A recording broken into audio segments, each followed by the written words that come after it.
Marine Le Pen. Bonjour. Hier soir à Marseille, en évoquant l'arrestation des deux hommes qui projetaient un attentat, vous avez parlé des fichiers S comme d'une immense armée de l'ombre qui voudrait nous apprendre à vivre dans la terreur. Concrètement et très simplement, en quoi votre politique permettrait-elle les fichiers S d'empêcher de se livrer à des actions terroristes ?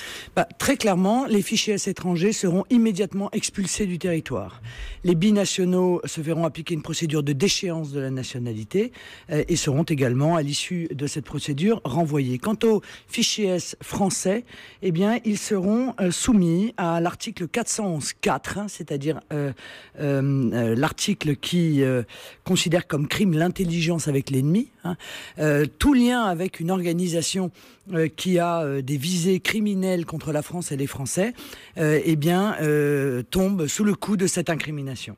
Mais on va détailler ce que vous venez de nous dire. Vous proposez d'expulser donc les étrangers fichiers S. Aujourd'hui, c'est une mesure que le droit ne permet pas. On peut pas. Il y a rien en droit qui permet d'expulser les fichiers S parce qu'on ne peut pas expulser quelqu'un qui n'a pas commis de délit. Donc comment est-ce que vous faites pour passer outre ce droit ? Ou est-ce qu'il faut changer le droit ? Monsieur, moi je considère que le peuple français est propriétaire de son pays. Oui, mais que par conséquent, mais que par conséquent, un étranger est sur le territoire parce qu'on l'y autorise.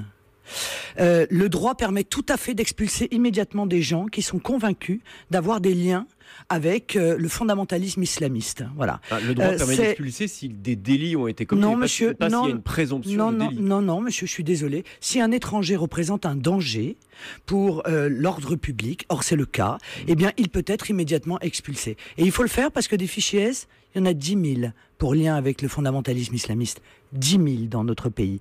Sans compter ceux qui envisagent de revenir. Est-ce que vous imaginez la charge de travail que ça représente pour nos services de renseignement, pour notre police, d'être obligés d'en suivre 10 000 ?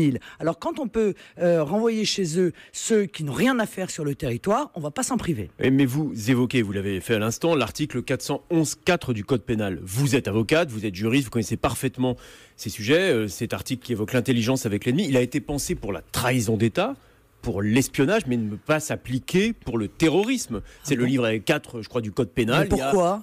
Parce qu'il y a un droit du terrorisme, et cet article ne se conforme pas au droit du terrorisme. C'est marrant, à chaque fois que je propose quelque chose, on vient m'expliquer que c'est pas possible. Et bien moi qui suis juriste, j'ai été avocat pendant 6 ans, moi je vous dis que c'est possible. Pour une raison simple, c'est que cet article sur l'intelligence avec l'ennemi inclut non seulement les États étrangers, vous avez raison, mais aussi des organisations qui doivent faire l'objet d'une liste. Je m'étonne d'ailleurs que le gouvernement n'ait pas effectué cette liste. On peut peut-être la faire ensemble sur un coin de table, parce que c'est assez simple. Al-Qaïda, l'État islamique, Boko Haram, Al-Nostra, etc., etc.